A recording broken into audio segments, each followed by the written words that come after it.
मरना मना है, डरना मना नहीं है, मरना मना है।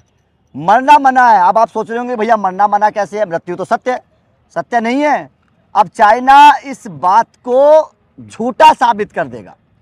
अगर मैं आपको इतिहास में लेकर चलूं तो आप बोलेंगे भैया अश्वत्थामा अमर था। अमर था, कहीं उसकी मृत्यु का प्रमाण नहीं है।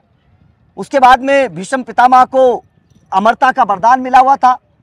अब इंसान को भी कलयुग में अमरता का वरदान मिलने वाला है। और ये अमरता का वरदान कौन देने वाला है?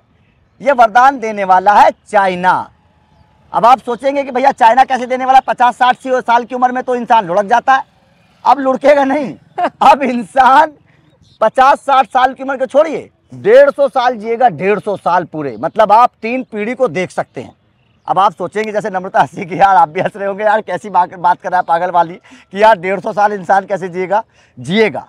वो पूरा प्रोसेस क्या है, कैसे समीकरण से आपको 150 साल चीन जिलवाने वाला है, वो समझाएंगे नम्रता क्या खबर है, क्योंकि बड़ी दिलचस्प खबर है। हमने सतयुग में देखा कि इंसान अमर होते थे, 150 साल जीते थे। उसके बाद में महाभारत काल में हमने देखा अश्वत्थामा को लेकर कहा जाता है कि वो अमर हैं। भीष्म पितामह को लेकर कहा जाता है कि उनको इच्छा मृत्यु का वरदान था। ये चीन कौन सा इच्छा मृत्यु का वरदान दे रहा है लोगों को? देखिए त्यागी जी, दुनिया में ऐसे कई लोग हैं जो कहते हैं कि उम्र लंबी नहीं अच्छी होनी चाहिए। हाँ। लेकिन चाइना चल रहा है उल्टा। चाइना कह रहा है नहीं उम्र लंबी ही होनी चाहिए। और जहां पर ऑन एन एवरेज वहां पर लोग 79 ईयर्स के आसपास जी लेते हैं, मतलब ये ऑन एन एवरेज मैं आपको बता रही हूँ। वो कह रहे हैं नहीं हम तो 150 साल जिएंगे।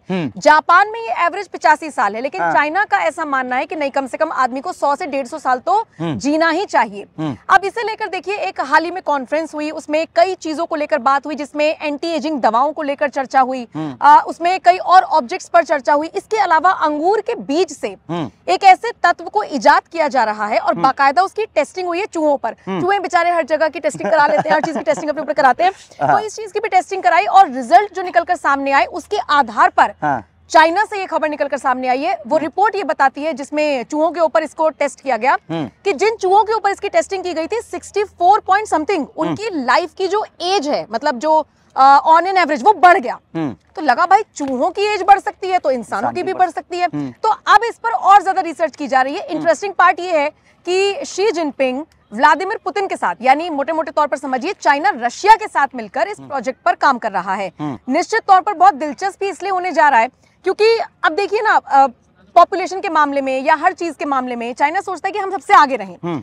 अब वो इस केस में आगे निकल रहा है कि भाई हम, बाकायदा एक कॉन्फ्रेंस हुई जिसमें इस बात का ऐलान किया गया। मैं आपको 3-4 टर्म्स पढ़कर बता देती हूँ। क्रायोजेनिक थेरेपी, थोड़ा और विस्तार से इसको समझने की कोशिश करेंगे। क्रायोजेनिक थेरेपी क्या है और इसको लेकर डिटेल सामने आएंगी। फिर एंटी एजिंग दवाएं और इमॉर्टेलिटी आइलैंड जैसे कॉन्सेप्ट इसमें पेश किए गए हैं। और इनमें यही कहा गया है कि हम इन सब पर काम करते हुए, अंगूर के बीज का इस्तेमाल करते हुए और अंगूर के बीज से जो एक प्रोसायनिडिन C1 यानी PCC1 निकलता है उसका इस्तेमाल करेंगे और हम लोगों की एज को बढ़ाएंगे।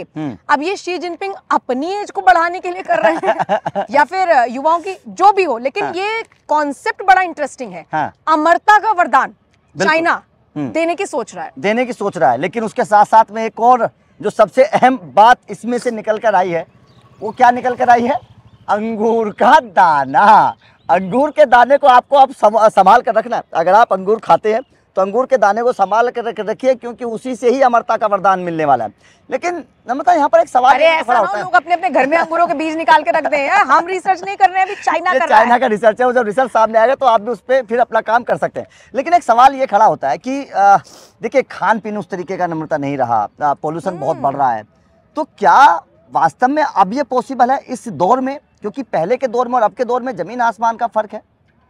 अब चाइना कुछ भी कर सकता है। चाइना से हम सबको सीखना भी चाहिए, दिशा में आगे बढ़ना भी चाहिए। अगर वो इस कॉन्सेप्ट पर आगे आकर रशिया के साथ बातचीत करने के साथ साथ प्रेस कॉन्फ्रेंस कर रहा है, वो अपने आइडियाज शेयर कर रहा है, वो चूहों पर उसकी टेस्टिंग कर रहा है, रिजल्ट पॉजिटिव आ रहे हैं, तो यू नेवर नो कि कब क्या हो जाए। अच्छा, हमें ऐसा लगता है कितनी बड़ी चीज है।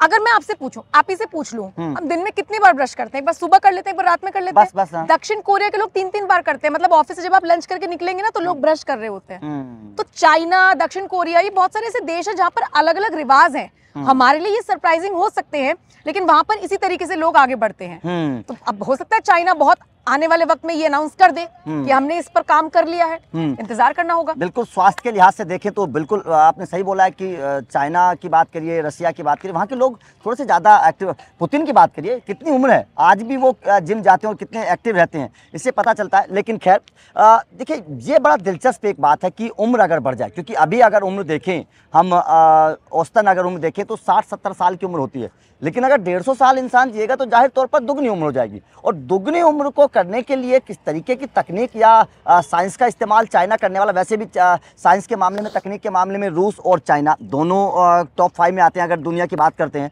तो बिल्कुल ये इजाद कर सकते हैं। लेकिन अगर ये तकनीक इजाद हो गई, देखिए मेरे जहन में सवाल है, अब पता नहीं लोग इस पर हंसेंगे या क्या करेंगे, लेकिन मेरे जहन में सवाल है, अगर चीन ने और रूस ने मिलकर इस तकनीक को इजाद कर लिया कि उम्र बढ़ने वाली है, तो क्या प्राइस होंगे उस दवाई के, क्या क्या हो सकता है? बिल्कुल प्राइस क्या होंगे, सही बात है। चीन तो बोलेगा कि भैया मैं तो 2 लाख की दूंगा। हाँ खरीदो। खरीदो। अच्छा, मेरे जहन में और 2-3 सवाल आए हैं। सवाल ये कि अगर 150 साल तक आदमी जिएगा, अब इस सवाल पर जरूर लोगों को हंसी आएगी, तो फिर हम बूढ़ा किसे कहेंगे? 70 वाले को, 80 वाले को, 90 वाले को, 100 वाले को, 110 वाले को, या 150 वाले को? 150 वाले को।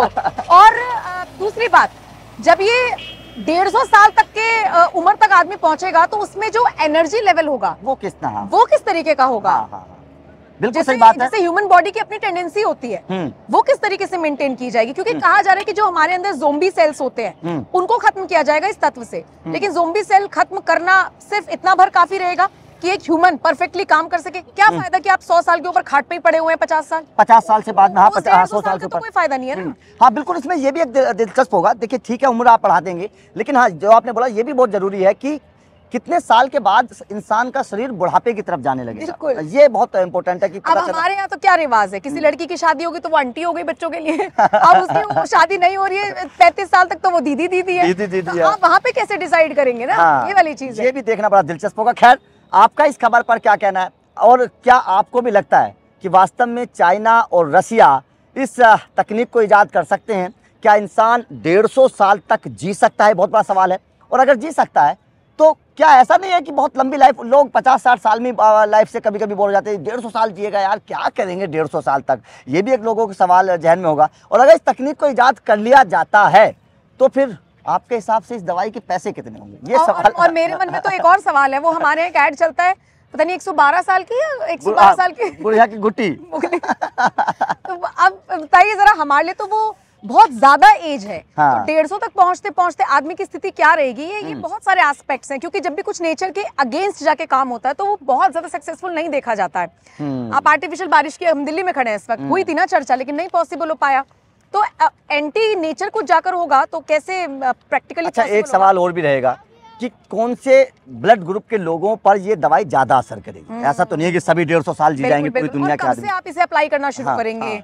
ये भी बहुत बड़ा सवाल रहेगा। जो आने वाली जनरेशन है उनको इंजेक्शंस दिए जाएंगे या जो अब इस पहले वाले हैं, हाँ, कैसे मेंटेन होगा? ये बड़ी इंटरेस्टिंग होने वाली है। खैर, आपके जहन में जो जो सवाल आ रहे हैं, हमारे में तो आ ही रहे हैं, आपके में जो जो आ रहे हैं आप भी कमेंट बॉक्स में जरूर भेजिएगा। और आप इस तकनीक को कैसे देखते हैं ये भी बताइएगा। क्या आपको लगता है कि वास्तव में ये सच साबित होगा सपना चीन का कि इंसान 150 साल तक जिएगा? कमेंट करके जरूर बताइए। Thank you very much.